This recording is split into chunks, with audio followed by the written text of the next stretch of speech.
안녕하세요 여러분, 이승재 강도사입니다. 우리는 계속해서 오후 성경 공부 시간에 내가 만든 시인이라는 책을 가지고 살펴보고 있는데요. 오늘은 그 네 번째 시간으로 성취라는 우상에 대해서 살펴보도록 하겠습니다. 여러분, 팝의 전설 마돈나는 다음과 같이 성공의 유혹에 대해서 이야기합니다. 내 삶의 동력은 평범함에 대한 아찔한 두려움에서 온다. 이미 대단한 존재가 되었음에도 여전히 내가 대단한 존재임을 증명해야 하기 때문이다. 이렇게 이야기합니다. 여러분, 마돈나에게 성공이란 무엇이었을까요? 성공이란 자신이 얼마나 가치 있는 사람이며 중요한 사람인지를 계속해서 증명해내는 과정이었습니다. 그런데 그 감각은 영원하지 않습니다. 그래서 그녀는 계속해서 그 감각을 유지하기 위해서 살아갑니다. 다시 말하면 그녀에게 성공이란 자신의 가치를 증명하는 과정이었습니다. 그렇다면 여러분, 이 마돈나에게 그녀에게 성취의 원동력은 과연 무엇일까요? 그녀가 얘기하고 있듯 그녀의 삶의 동기적 욕구는 기쁨이 아니었습니다. 그녀의 삶을 지탱하고 이끌어가는 것은 바로 두려움이었습니다. 처음에는 이 일을 기쁨으로 시작했을지도 모릅니다. 하지만 점차 자신이 누리고 있는 지위, 그리고 행복이 목적이 되고 이를 놓치면 안 된다라는 두려움이 아마 그녀를 사로잡았을 겁니다. 여러분, 이 마돈나의 이야기를 통해 우리는 무엇을 알 수 있을까요? 바로 성취와 성공은 영원하지 않다라는 겁니다. 처음에는 기쁨이 되는 듯 보입니다. 무엇인가를 성취하고 무엇인가를 가지게 되었을 때 우리는 기쁨을 누리게 될지도 모릅니다. 하지만 오히려 이것은 점점 고통이 되어만 갑니다. 그래서 성취는 마약과 같습니다. 처음 맛본 그 성취는 달콤합니다. 내가 뭔가 대단한 사람이 된 것 같아 보이는 것이지요. 그래서 계속 그 달콤함을 유지하고 싶어집니다.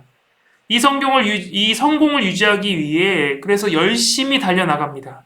하지만 그 삶은 녹록지 않은 것이죠. 그렇게 점점 처음에 느꼈던 그 달콤함은 사라지게 되고 나를 옥죄는 그 고통만이 남으며 점점 커지게 됩니다. 그런데 여러분, 이러한 삶은 마돈나만이 아니라 우리 또한 이 성공과 성취라는 우상에 사로잡혀 살아가게 됩니다. 그 이유는 우리가 성공했을 때 마치 우리 자신이 신이 된 것 같아 보이기 때문입니다. 이와 관련하여 팀 켈러 목사님은 이렇게 이야기합니다. 내 안전과 가치는 나 자신의 지혜와 힘과 행위에 달려 있다는 것이다. 여러분, 이처럼 우리는 우리의 손으로 나를 안전하게 만들고 나의 가치를 증명할 수 있다라고 생각합니다. 그리고 그것이 내 지혜와 힘으로 가능하다라고 또한 생각하는 것이죠. 그렇게 우리는 이 성취를 우상이다라고 부를 수밖에 없습니다. 그렇다면 내가 과연 이 우상에 사로잡혀 살아가고 있는가 아닌가를 우리는 어떻게 알 수 있을까요? 팀 켈러 목사님은 이 책에서, 내가 만든 신이란 책에서 세 가지 징후를 우리에게 알려줍니다. 첫 번째 징후는 바로 성공이 가져다주는 거짓된 안정감입니다. 여러분, 누구에게나 역광과 비극이 찾아옵니다. 그런데 팀 켈러 목사님께서 오랜 목회의 그 결과로 봤을 때에 노동자 계급 그리고 상류층 사람들은 이 역경에 대해서 서로 다른 반응을 보였다라고 이야기합니다. 특별히 상류층 사람들이 이 역경을 받았을 때 그들은 이렇게 이야기합니다. 삶이 이래선 안 된다. 과연 이렇게 말하는 이유가 무엇일까요? 왜 이들 안에 이러한 생각이 자리 잡고 있는 걸까요?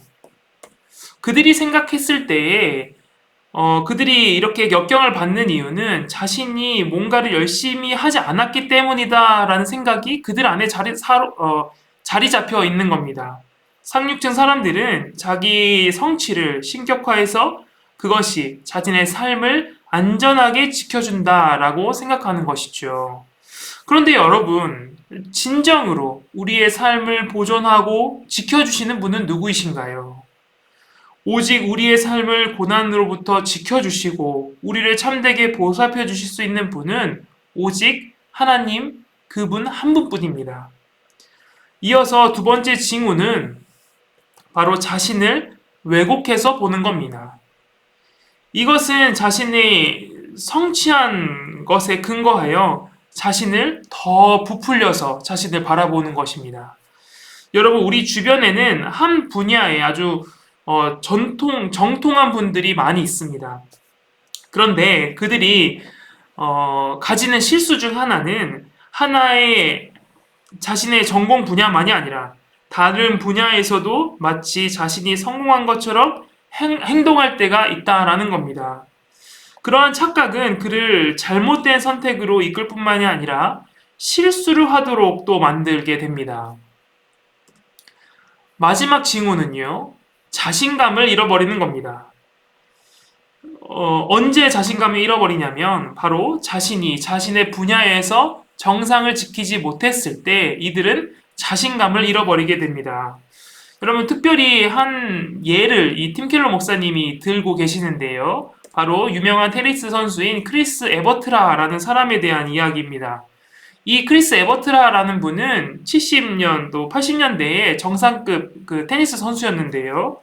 그녀는 은퇴할 때쯤 다음과 같이 인터뷰했다라고 합니다. 테니스를 떠나서는 내가 누구이며 무엇이 될 것인지 막막했습니다. 테니스 챔피언이라는 신분이 내 삶을 규정해 왔던 터라 우울하고 두려웠습니다. 완전히 길을 잃었지요. 경기에 승리하면 내가 대단한 존재로 느껴져 기분이 좋았어요. 마약 중독과 비슷했어요. 내 정체성을 얻으려면 승리와 박수갈채가 필요했습니다. 여러분, 더 이상 출근할 직장이 없어졌을 때 상실감은 겪어보지 않은 사람은 모른다라는 기사를 본 적이 있습니다. 평생 살아온 삶이 한순간에 사라지고 내세울 지위도 없으며 또한 더 이상 전화도 울리지 않는 삶을 살아가며 많은 분들이, 특별히 은퇴하신 많은 분들이 외로움을 느낀다라고 합니다. 이렇듯 성취라는 우상을 섬겼을 때 우리는 거짓된 안정감을 느끼고 자신을 왜곡해 보게 되며 또 자기 분야에서 그 정상을 지키지 못했을 때 자신을 잃어버리는 그런 모습을 보이게 됩니다. 그런데 여러분, 이것이 과연 이 개인의 문제만일까요? 현대사회는 끊임없이 계속해서 사람들에게 자신의 가치를 증명하라라는 압박을 가하는 사회입니다. 과거의 문화는 자신의 역할을 그저 수행하는 데 좋겠다면 현대사회는 모든 것을 뛰어넘고 너가 최고가 되어야 한다라고 이야기를 합니다. 사랑하는 성도 여러분, 그렇다면 이러한 성취를 우상으로 삼는 세상 속에서 우리는 그것을 어떻게 뛰어넘고 헤쳐나갈 수 있을까요? 이 내용을 알기 위해서 우리는 열왕기하 5장에 기록된 나아만 장군의 이야기를 한번 같이 살펴봐야 합니다. 여러분, 나아만 장군은 아람의 높은 지위를 가진 사람이었습니다. 그는 모든 것을 성취한 인물이었죠. 하지만 그러한 그에게도 한 가지 문제가 있었습니다. 바로 그는 나병을 앓고 있었다라는 겁니다. 점점 그 생명이 다하고 죽어가고 있는 인물이었죠. 그렇게 이 나아만 장군은 이 나병을 극복하여 완전히 해결하고 모든 사람들에게 인정받기를 원했습니다. 그러던 중 열왕기하 5장 2에서 3절에 보면 나아만 장군의 아내가 부리던 여종이 나아만 장군에게 그 병이 나을 수 있다라는 이야기를 합니다. 바로 특별히 3절에 보면요. 사마리아에 계신 선지자 앞에 계셨으면 좋겠나이다. 그가 그 나병을 고치리이다 라고 그 여종이 이야기를 합니다. 바로 나병을 나을 수 있다라는 얘기를 하는 것인데요. 바로 이스라엘에 있는 그 선지자를 찾아가라 라는 겁니다. 이 이야기를 듣고 나아만 장군은 5절에 보니까 은 10달란트와 금 6,000개 그리고 의복 10벌을 가지고 이스라엘로 향해 갑니다. 이와 더불어 아람 왕이 쓴 그 추천서 또한 들고 가는 것이죠. 그런데 문제가 한 가지 있습니다. 여종의 말대로 했으면 참 좋았을 텐데 이 나아만 장군이 선지자가 아니라 바로 이스라엘의 왕을 찾아간다라는 겁니다. 여러분 왜 그랬을까요? 여종의 말대로 선지자를 찾아갔으면 참 좋았을 텐데 왜 이 나아만 장군은 이스라엘의 왕을 찾아간 것일까요? 이것은 우리가 이방 종교에 대해서 좀 알 필요가 있습니다. 이방 종교에서는 신은 착하게 사는 사람들에게 복을 주고 또 그들에게 형통함을 줍니다. 그렇기에 이방 종교에서 가장 성공한 사람은 그들의 신과 가장 가까운 위치에 있는 것이죠. 그런 사고방식을 지니고 있는 나아만 장군이라면 당연히 나아만 장군은 이스라엘에서 가장 높은 지위를 가지고 있는 그보다 낮은 선지자가 아니라 훨씬 더 높은 지위를 가지고 있는 왕을 찾아가는 것이 훨씬 더 합당한 일이죠. 그런데 여러분, 나아만 장군이 왕을 찾아갔는데 그가 왕을 찾아가면 자신은 다 나을 수 있을 거라고 생각하고 찾아갔지만 왕은 도리어 이 나아만 장군에게 화를 냅니다. 그 이유는 하나님은 이 이방 신과는 전혀 다른 분이셨기 때문입니다. 나아만은 자신이 가진 성공한 지위와 그 성공을 통하여 또 그가 가지고 있는 보물을 통해 하나님에게서 자신이 원하는 것을 얻어가려고 했습니다. 하지만 이스라엘의 하나님은 그러한 방식, 그 이방 신관에서 생각하는 그 신과는 전혀 다르신 분이신 것이죠. 그렇다면 여러분, 이스라엘의 하나님, 우리의 하나님은 어떤 방식으로 일하십니까? 바로 하나님께서는 은혜를 통해 일하시는 분이십니다. 하나님의 능력은 열심과 성공을 얻을 수 있는 것이 아닙니다. 그것은 전적으로 하나님의 주권 아래에 은혜로 주어지는 것이죠. 하나님께서는 이것을 나아만 장군이 깨닫기를 원하셨습니다. 그렇게 나아만이 결국 여종의 말을 따라 선지자를 찾아갔을 때 하나님께 선지자를 통해 그저 물로 씻으라라고 이야기하십니다. 하지만 이때에도 나아만 장군은 납득하지 못합니다. 오히려 화를 내죠. 왜냐하면 그렇게 사소한 일로 치료된다라는 것이 그의 세계관 속에서는 납득이 도저히 되지 않았기 때문입니다.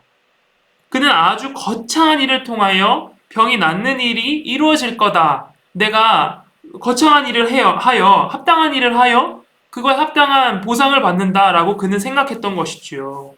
하지만 하나님께서는 그것이 모두 우상이며 거짓이다라는 사실을 이 나아만 장군에게 가르치십니다. 하나님께서는 그 나아만 장군에게 자신의 연약함을 인정하고 하나님께 간절히 구하면 하나님께서 주신다라는 것을 지금 가르치고 계신 겁니다. 사랑하는 성도 여러분, 우리 또한 우리의 열심으로 또 성취를 통하여 우리의 공허함을 채우려고 할 때가 있습니다. 우리의 노력으로 부족함을 채우고 성취를 통하여 성공함으로 우리는 인정받기를 원합니다. 하지만 이러한 성취는 우리가 계속 살펴봤듯 일시적입니다. 우리가 성취한 바가 사라졌을 때 우리는 또 다시 공허함을 느끼게 되는 것이지요. 그것이 없어졌을 때 우리는 더 이상 내세울 것이 없어지는 겁니다. 그렇게 우리는 영원하며 완전히 우리를 온전하게 만들어줄 그 무엇인가가 필요합니다.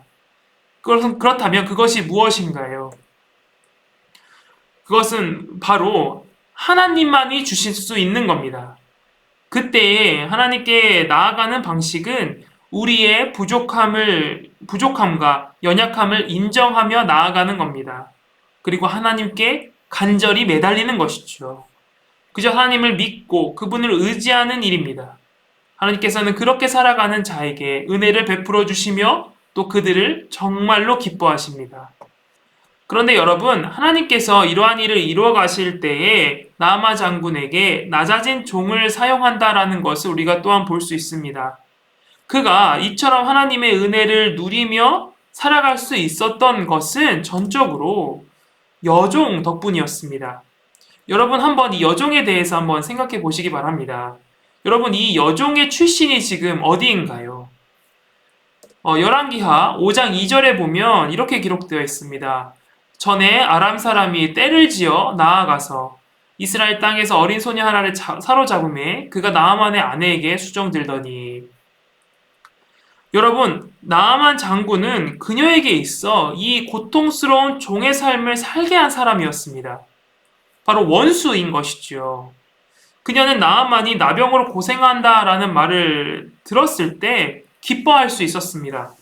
하지만 여러분, 우리가 본문에서 보듯 이 여종은 그 나아만의 고통을 보며 기뻐하지 않습니다. 그녀는 가장 낮은 자리에서 도리어 이 나아만에게 은혜를 베푸는 길을 알려줍니다. 정말로 치료받을 수 있는 참된 방법을 여종은 나아만에게 알려줍니다. 그리고 이처럼 고난당한 종이 있어야만 용서가 가능하다라는 그 주제는 예수 그리스도를 통하여 더욱 분명하게 드러납니다. 바로 예수 그리스도께서 십자가의 죽으심으로 하나님과 원수였던 우리는 이제 하나님의 은혜를 누리며 살아가게 되는 것이죠. 그렇다면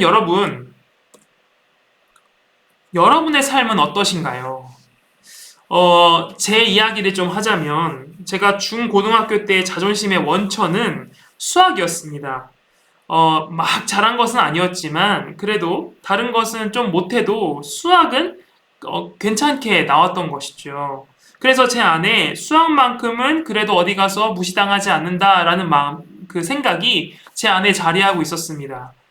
그런데 고1이 지나고 고2가 되니 이제 좀 점점 이제 수학이 어려워지자 이 점수가 이제 나오지 않는 겁니다. 시험을 봐도 좋은 점수가 나오지 않고 다른 친구들에 비해서 뭐 월등히 점수가 나오지 않는 것이죠.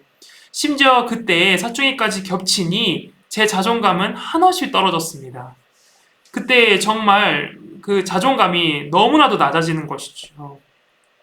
지금 이렇게 되돌아보면 그때 제 삶의 우상은 이 수학이었던 것 같습니다. 수학이 있기에 제 존재가 인정되는 것 같았습니다. 하지만 여러분, 우리가 앞서 살펴보았듯 이러한 우상은 우리를 영원히 증명해주지 못합니다. 저는 수학으로 제 존재를 증명하려 했습니다. 하지만 더 이상 수학이 저를 증명해주지 못하니 제가 느끼기에 저는 볼품없는 사람이 된 것 같았습니다. 더 이상 제 자신을 증명할 수 없으니 또한 무기력한 삶을 계속해서 살아가는 것이죠. 그렇기에 이러한 우상으로는 절대 자신을 영원히 증명할 수 없습니다. 내 가치를 우상에게선 절대 찾을 수가 없습니다. 그렇다면 여러분, 어떻게 우리는 우리의 가치를 찾고 증명할 수 있을까요? 그 가치는 오직 하나님 안에서만 찾을 수 있습니다. 바로 예수님을 믿는 믿음을 통해 우리는 우리의 가치를 발견할 수 있습니다. 예수님께서는 우리를 대신하여 십자가에서 죽으시고 부활하셔서 우리를 거룩한 성도로 만들어 가십니다. 그리고 우리 안에 자신의 형상을 회복하셔서 자신의 형상대로 우리를 세워나가십니다. 그리고 예수님은 다윗의 말을 빌려 시편 16편 3절에서 이렇게 우리에게 말씀하십니다. 땅에 있는 성도들은 존귀한 자들이니 나의 모든 즐거움이 그들에게 있도다. 사랑하는 성도 여러분, 주께서 우리를 존귀한 자로 만들어 주십니다. 우리가 무엇을 해서, 우리가 무엇을 했기 때문에, 우리가 무엇을 가지고 있기 때문에 우리가 존귀한 자가 아닙니다. 하나님께서 우리와 함께 하시기 때문에, 우리가 그분을 믿고 그분이 우리와 함께 하시기 때문에 우리는 존귀한 자이며 가치 있는 자이고 또 고귀한 자들입니다. 사랑하는 성도 여러분, 이 사실을 늘 기억하시길 바랍니다.